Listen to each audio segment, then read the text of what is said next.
welcome back to Dylan's Little Hobbies, and in today's video, I am so excited, I just cannot wait to talk about none other than Ninjago Season 16. Here we go. Okay, so I'm gonna be going probably all over 16 in this review, and of course it's a review, it's a spoiler review. I'm gonna be spoiling the whole thing, so if you haven't seen Ninjago yet, please do not watch this video. I want you to see Season 16 of Ninjago. The last season of Ninjago absolutely was 100% just a blast, and I liked a lot of it. I have nitpicks.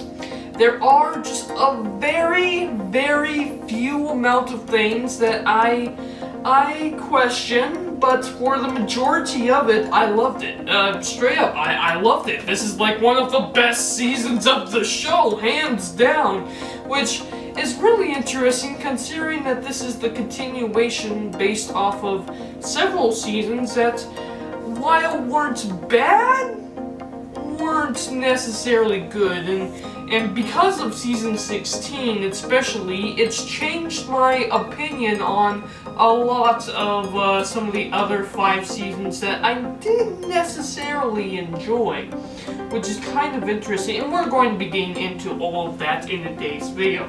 Now, by the way, I'm also going to probably show up on my buddy Ninja243's stream as well, so look forward to that. Go ahead and click subscribe for my channel, and go ahead and go and look for Ninja243's channel as well. I'll leave a link in the description below, as we are going to be talking about Ninjago over on his channel as well. I'm more than certain about that. Okay, with all of that said, let's go ahead and get into Season 16. Both parts 1 and 2, this is probably going to be a long review, so let's go ahead and dive deep into it. So, first off, coming off of the back of Season 15, the whole, I don't even remember, Gamora, whatever the dragon name was, we had Nia die. We had Nia turn into water. And I didn't like that season. I'm gonna be honest with you, I'm probably one of the very few, actually, my friends are just, my group of friends are the ones that just don't like Season 15. I honestly just don't like the fact they killed Nia off. Yes, I know the significance of killing Nia off and everything like that. I didn't like it, so when I hear they were bringing her back, 2 things ran through my mind. 1, I want Nia back.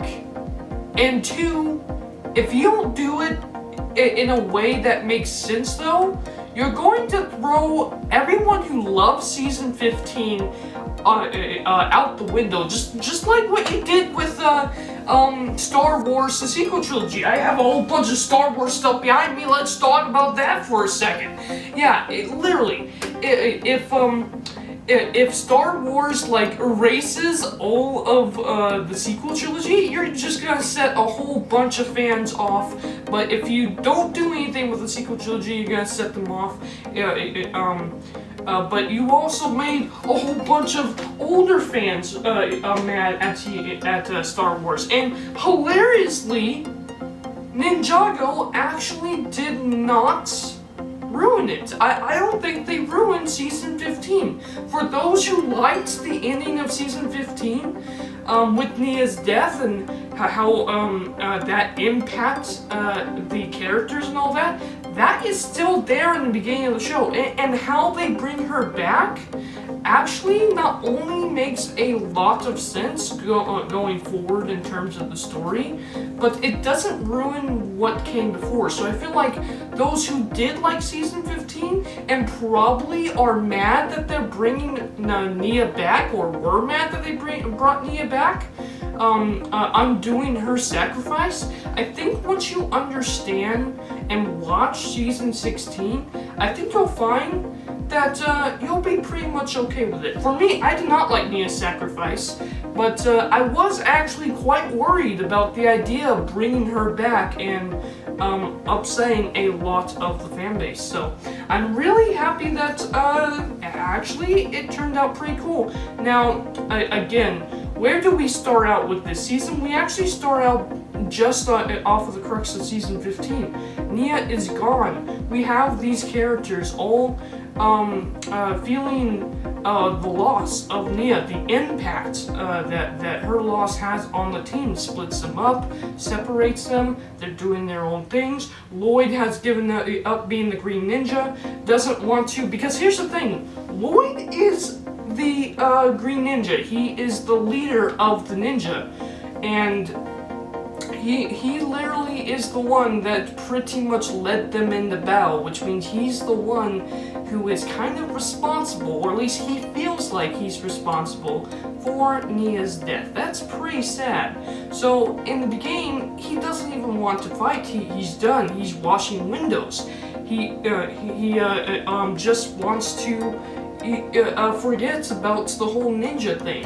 And of course we have Cole and Zane, oh my god, Zane decided that because he doesn't want to feel that loss, he's turned off his emotions. Being a ninjroid, he's able to do that, but it's really hard to see that. It's hard to see all of the characters go through this. At the end of the day, though, we do have the Vingestone buyers. Whatever happened to the Vingestone buyers? That weird rock that stops elemental powers. Someone is collecting Vingestone, and whoever is collecting Vingestone is planning something big to fight off the ninja. So Cole and Zane decide we can't let this happen. They know Nia is gone, but we gotta get the team back together. We gotta fight. Nia wanted them to be sad and not fight the good fight if she was gone. So then they actually end up going to Jay. You know, they meet up with Kai, who is training little kids because he wants them to be stronger than he was as a little kid. I like the whole thing with Kai and everyone dealing with the loss of Nia, especially Jay. I want to both laugh at Jay, but I feel really sorry for Jay, because Jay, he's locked up in the old tower by the sea that Zane's dad used to live in, and he has a bunch of glasses all over him, and he's gone pretty much crazy, just painting pictures of the girl that he used to love, who is now part of the sea. I feel sorry for him, but even he eventually joins the team as well. And I don't know, I kind of liked Jay with the beard. It was a funny scene for him just to rip off the beard and have it be a fake beard, but I don't know, I kind of liked him with the beard. I wish he kept it for a couple more episodes. Just something funny. And then they of course go and they try to fight off the Vingestone buyers, trying to figure out who is buying all the Vingestone, and we end up meeting the new ninja. Oh boy, these guys were a laugh, and I'm glad they weren't part of the whole season completely, but I kind of wish there was a little bit more of them, because they were pretty funny. Basically, because the ninja have all disappeared since, you know, they're dealing with the loss of Nia, the city still needed heroes. So literally the mayor decided to make his own ninja team, and these guys are a whole bunch of goofballs that, I mean, they can fight, but they really don't know what they're doing, what they're getting their heads into. And it's actually pretty funny that they ended up being the ninja at least once, because they actually were trying to track down the Vingestone buyers as well, and it was actually our ninja boys that messed that up, which is hilarious. And then we actually get to, of course, Nia, right? Whatever happened to Nia? We gotta bring her back somehow. Yeah, she's in the ocean. She has forgotten her past. She has forgotten herself. She actually meets the other one that beat Bajira a long time ago, and she actually understands that, yeah, she's not supposed to be here. She's supposed to be with her friends, with Jay. And I really like the fact that it was the memory of Jay mostly that brought her back, but also her brother and her friends and her family, and Master Wu and everyone else. So she decides to go back. Of course, she is water, so she can't stay on land for very often. Which, once they actually find her and figure out that she's back, they decide to freeze her. Zane decides to freeze her in the hopes to figure out a way to save her. And they actually think they might know a way to save her. You gotta think about this. Kai had his powers stolen before by the Snake Queen herself. So what do they have to do? They have to go free the Snake Queen. So that's what they decide to do. They go and free the Snake Queen, as well as get her staff. The whole adventure there, totally a blast. I absolutely had fun with it. I really like Saphera. I enjoyed Saphera's character from season 11, and she in the beginning of this was fun. It was fun to see her messing with Wu earlier when they were having their like little pancake flipping competitions and stuff like that. But mostly, what she wants is revenge, and let me tell you, it gets old pretty quick. She just keeps talking about revenge, but it's part of the joke. I enjoy it. When it comes to Saphera, she eventually does have the ability to take away Nia's powers, and it works. Nia is back, but now Nia doesn't have her power. She doesn't have the thing that she once represented to identify her as and being part of the team. But then she remembers that she was always part of this team, whether she had powers or not. And that's when she decides to become Weapon X again, which I absolutely love that. Now, what about the ninja? Yeah, they kind of broke one of the major villains out of Hymax prison, so of course they are going to be going to prison themselves. They are tried with freeing her, and granted, because of everything that they did for the city, instead of being sentenced to life, they're sentenced for the next decade in prison, which is great. So they end up going to prison. Meanwhile, we have, of course, the buyer of the vinge stone. What is going on with the buyer of the vinge stone? And that's when the crystal spiders show up. They not only go to Saphera, but they go to the king from season 13, who's also in prison, and a bunch of others. It's actually the crystal spiders.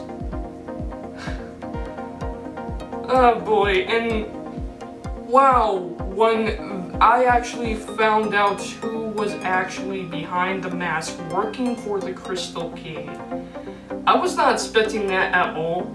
And the whole song about spiders, I didn't catch it at all until the mask fell. Of course, the ninja break out of jail and everything, and Lloyd, they get this idea to actually go after the Crystal King by dressing up as the mechanic and meeting him up. So Lloyd actually is the one that gets dressed up, and Zane stays behind because Zane needs to track Lloyd. Yeah, Lloyd ends up getting captured by them, and the reveal that it's Harumi!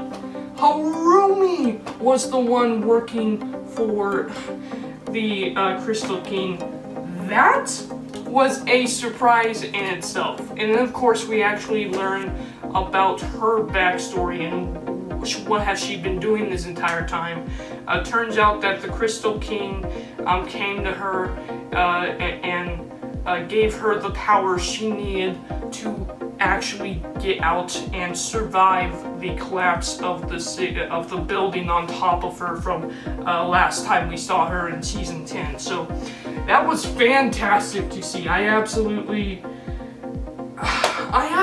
enjoyed the whole storytelling they had, because I was not expecting Harumi, of all characters, because here's the thing, I personally did not like Harumi when she was first introduced. I thought it was way too obvious that she ended up being the villain. And, I mean, yeah, the whole reasoning behind it and what that meant for Lloyd and Garmadon, that was great, but I just didn't really like the character of Harumi. I did think I felt sorry for her because of her backstory and what happened with season 2 and all of that, and the great Leviathan defeating her home and all that. That was terrible. That was really, really terrible. I do feel sorry for her, and it does make sense, but I just really kind of felt like the whole twist and turn of her being the villain at the end of that was way too obvious. But her return, man, that was not something I was expecting. Well, no. I knew it was coming, I just didn't know how they were going to bring her back. And it was surprising to find out that she was working for, of course, the great Crystal King. Which, by the way, who the heck is the Crystal King? We all know who the Crystal King is. It's the Overlord. It's the season 2, felt one of my favorite seasons of Ninjago, and for the longest time was my second favorite season. Might even still be. We'll have to talk about that in a separate video. But for the longest time, season 2 of Ninjago has been my favorite season just because of what it means for Lloyd, Garmadon, his dad, and of course, the Overlord. I wanted the Overlord back. Now, of course, we had the Overlord in season 3, and that was great, but season 2 Overlord has been one of my favorite villains when it comes to Ninjago. And to have him back as the Crystal King was a fantastic surprise. And of course, his whole thing is just pure darkness. He wants to create peace. Yeah, he wants to create peace by destroying everything. No, actually, his plan is to corrupt everything and make it his own land. But hey, it's just the same, right? And here we have Harumi working for him, gathering the Vengestone to make Vengestone army soldiers in order to defeat the ninja. They capture Lloyd.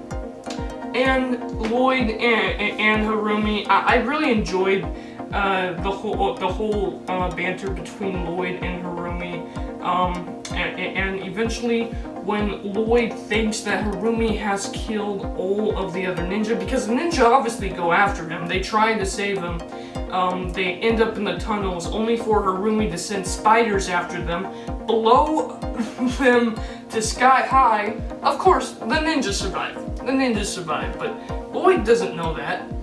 And then they go after the golden weapons, which the reason why they need the golden weapons is because they need to free the Overlord from whatever crystal dimension that he's trapped in, which is really interesting. So they go after the golden weapons, and that's when they end up fighting Wu, and I'm telling you, I haven't even talked about the animation yet. The animation for the fight scenes, you know, just the special effects, just like whenever Kai uses his fire and how it glows off of the other characters, or how Zane's ice magic looks, or Lloyd's green magical fireball looks. It is impressive, the animation in this entire season. It's very impressive. But then you end up with the whole situation with the animation in the fighting. it is absolutely fantastic choreography. And it's really surprising that this is all pretty much just Lego based because it looks just really cool. It looks really fluid. The animation has never been this good. I would actually say the animation in this probably looks better than Season 10's animation, which is really incredibly hard to do because Season 10 has some of the best animation in all of Ninjago. I absolutely could not get enough of how great the animation looks. And of course, I'm getting into part 2 of Ninjago, but there's more to talk about. There was also this other character, Fugidove. The whole Fugidove thing with Jay in part 1, that had me cracking up the entire time. That was fantastic. I also really enjoyed the girl in the pink sweater, Kelly. She basically ran from home. She was going to Ninjago City because she wants to be a singer, but her parents don't think she kind of has it, so she ran from home. But she's obviously really sad about running from home, and that's when she ends up meeting Zane, and I can't remember who the other ninja she was with. I think it was Jay. But then Zane understands that he can't hold on to that grief, and sometimes feelings are a good thing, so he turns on his feelings again. That was fantastic. It was great. And then later on down the season, that has major implications for Zane because of what's going on with Pixel. Pixel finally confesses the fact that she loves him. Yep, that's right. That's right. So Pixel and Zane, those two, probably the cutest couple in the show, are confirmed. That was great. That was great. Also, Kai ends up with I can't remember her name. I can never remember her name, but they've also confirmed that ship, so that's fine. I'm perfectly fine with the ships. I enjoy them. And again, the whole thing with Jay and Nia, it's so interesting because I never liked Jay until season 6. I had so many problems with Jay, and now he's become one of the best parts of the show. So, yeah, I feel like in terms of every single character, the way the character progression grows and the connections they all have with each other, after 16 seasons, they really feel like a family, which is just great to see. Okay, now that we've gotten all of that out of the way, it's time to just talk about the most important character of all, Christopher! No, I am of course talking about Garmadon. So, there was a comic book that came out about Garmadon living with Vinny, which Vinny is the news camera guy. And eventually, Lloyd and Lloyd and Master Wu, they know that somebody has been trying to warn them, and they're trying to figure out who knew that the Crystal King was going to return, right? So they actually end up figuring out who was sending them their letters. And it turned out to be Garmadon living in Vinny's apartment. Literally, Vinny, the camera guy. He's living with Vinny, the camera guy. And what he's been doing is he's just trying to be good. He's trying to learn how to be a good guy and not a villain. And he has this little plant called Christopher, and it's the only little green that he has. He wants it to grow, he wants to see how it grows and care for it, and through that learn how he can actually start being a good guy and start caring. I really love the symbolism there, and especially when it comes to Lloyd. You gotta think that Lloyd this entire time has been dealing with the fact that his dad has at one point been the greatest evil ever, who cared for him but couldn't because of his evil inside of him, to becoming a good guy, to have him watching his father sacrifice himself and then be returned as nothing but an evil version of himself, who's never cared about anybody.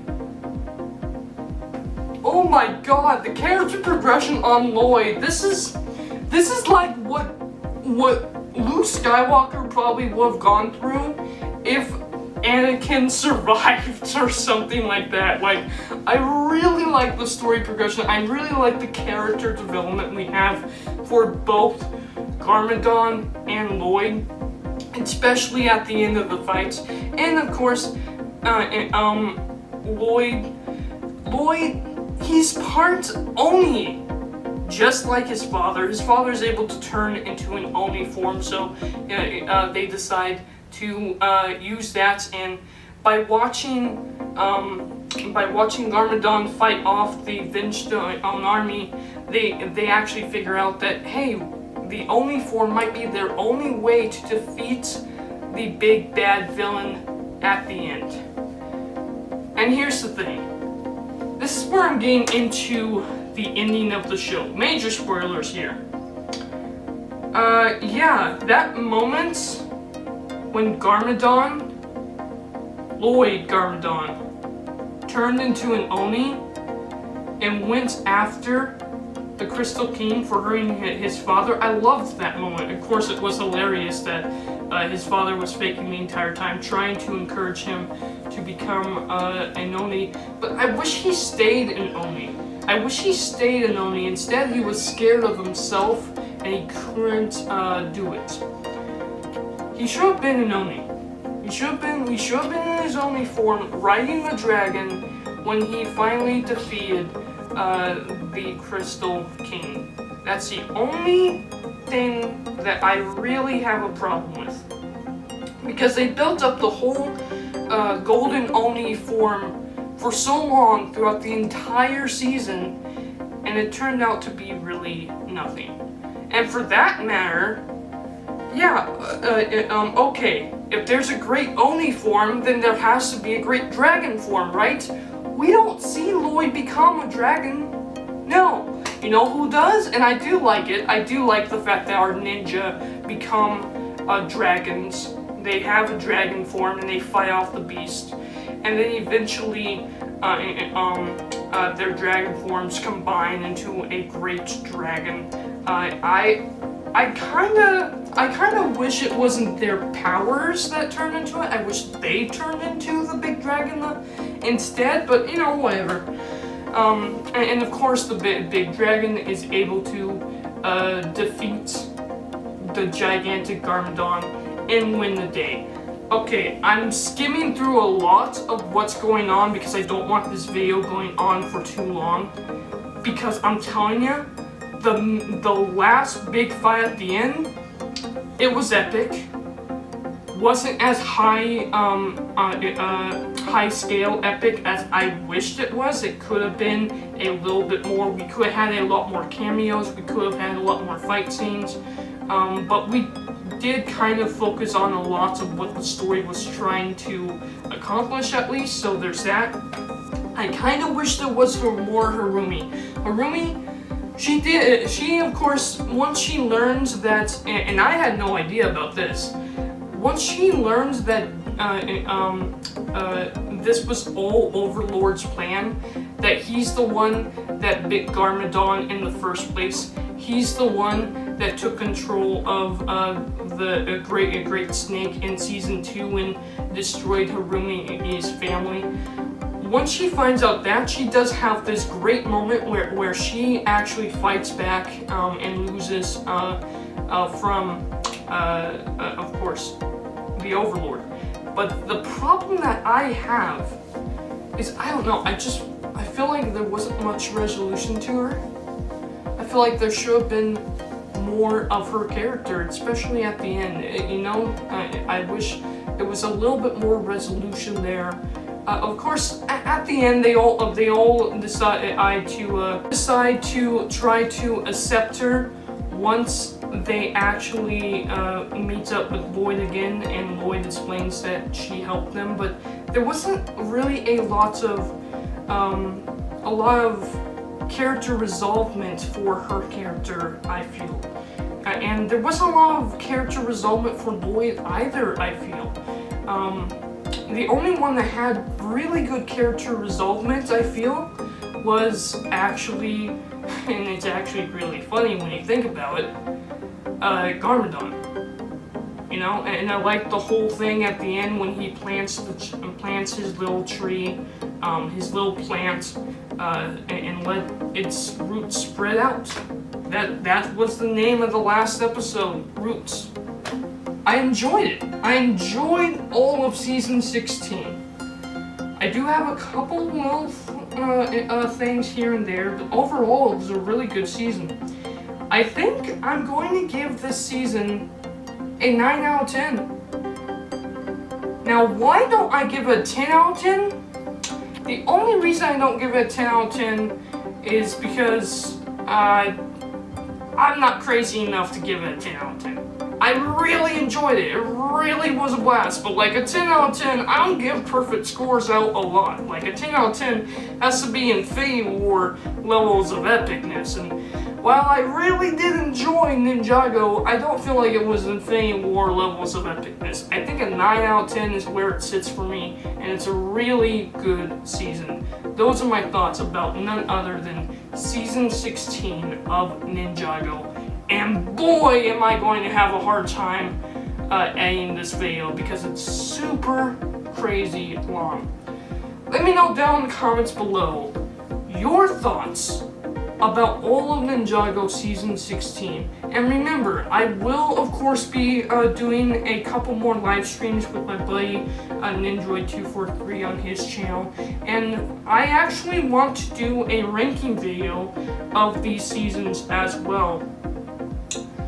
So look forward to a couple more Ninjago videos coming out soon. Thank you guys for watching this crazy long video of mine.